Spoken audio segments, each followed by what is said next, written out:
Mr. Rahul Gandhi is always enthusiastic about speaking which is anything against India.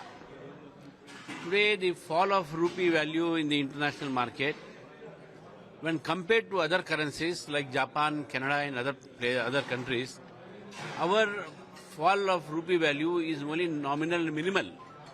But internationally, the other currencies have gone down from 9 to 20%. Rahul Gandhi doesn't speak about it. In fact, our economy is very strong. We have been facing the crisis with all our might and strength, and under Modi's rule, our economy is very much intact. But Rahul Gandhi doesn't accept these things. He doesn't compare the other countries with our present system.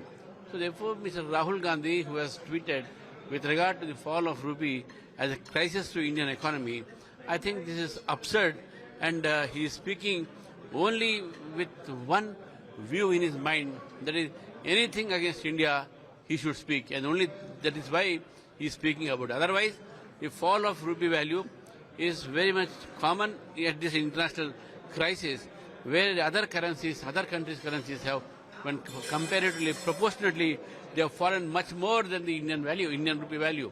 So therefore, ours is only 3 point some change, which is very minimal. But whereas Japan, Canada and all, they vary from 9 to 20%. So Rahul Gandhi should first compare it, then speak. For more such videos, subscribe to the NewsX YouTube channel, hit the bell icon.